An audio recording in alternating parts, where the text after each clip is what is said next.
Imagine this, it's a rainy evening in the heart of New York City, and a sleek black limo pulls up to the entrance of Le Chateau, the most exclusive restaurant in town. Out steps a man in a tailored suit, his face etched with quiet anticipation. He's turning 50 today, a milestone he's dreading alone. But as he approaches the door, the host shakes his head. "Sorry, sir. We're fully booked. No reservations, no entry." The man's a millionaire, heck, a billionaire on paper, but tonight, money can't buy him a seat. Little does he know, a single mom at a corner table is about to turn his world upside down with one simple gesture. Stick around because this story will restore your faith in humanity, and if it touches your heart like it did mine, hit that like button and subscribe for more incredible tales that prove kindness changes everything. Alexander Harrington had built his empire from nothing. Orphaned young, he clawed his way up through tech startups, amassing a fortune that could buy islands. But success came at a cost. Divorced twice, estranged from his only daughter, and with friends who were more like business associates, Alex's life was a gilded cage of isolation. His birthday? Just another reminder of the void. He decided to treat himself to a solo dinner at Le Chateau, figuring the ambience might drown out the loneliness. No party, no cake, just a quiet meal to mark the day. But even that plan crumbled when the host turned him away. "Please," Alex pleaded, rain dripping from his coat. "It's my birthday.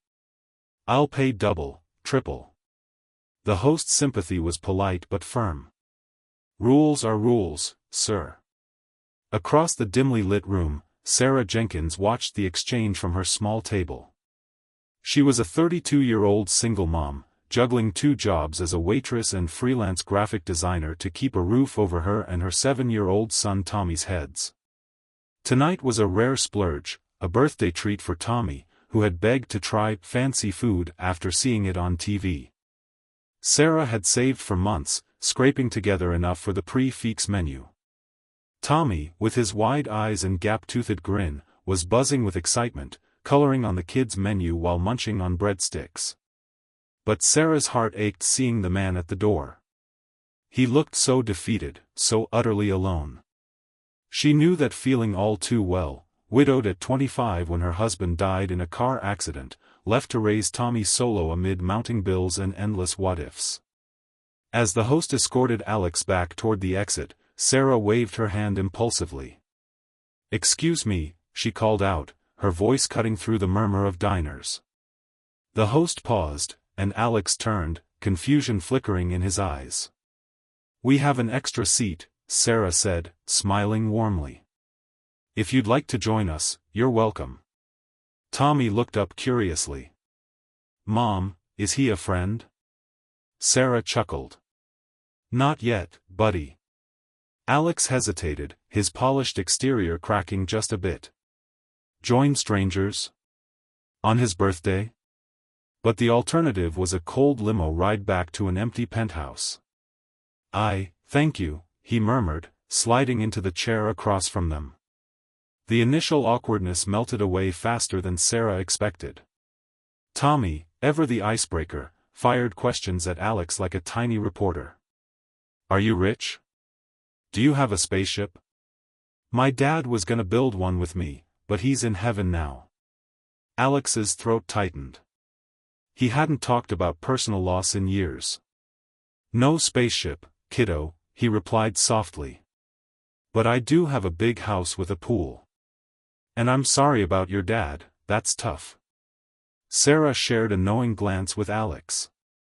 Over appetizers of escargot, which Tommy declared slimy but fun, she opened up about her struggles, the eviction notices, the nights working late while Tommy slept at a neighbor's, the dream of sending him to art school someday.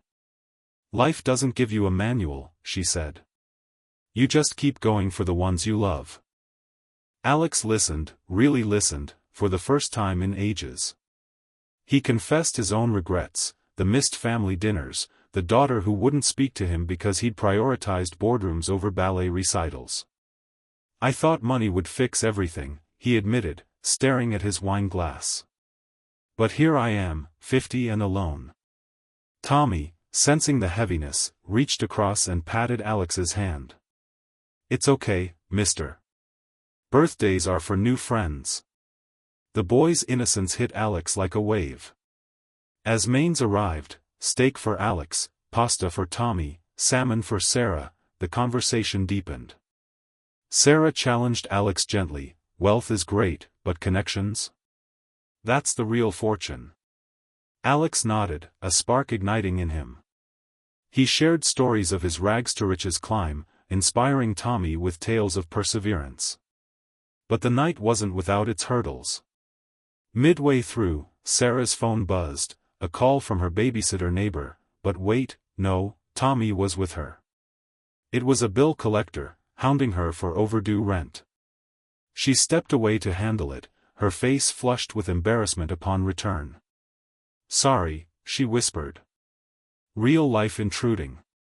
Alex saw the strain in her eyes, the way she forced a smile for Tommy. It mirrored his own hidden pains. Then, dessert came, chocolate lava cake that Tommy devoured with glee. As they laughed over Tommy's chocolate-smeared face, Alex felt something shift. This wasn't pity, it was genuine warmth, the kind he'd forgotten existed. By coffee time, the rain had stopped, and the restaurant was emptying. Alex insisted on covering the bill, but Sarah protested. "We invited you, this is our treat." He compromised, "Let me at least tip generously."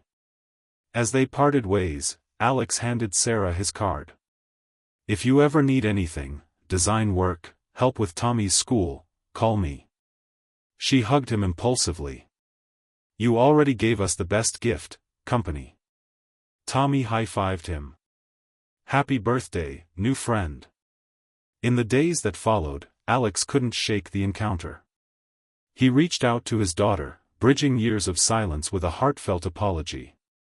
Inspired by Sarah's resilience, he started a foundation for single parents, funding scholarships and support programs.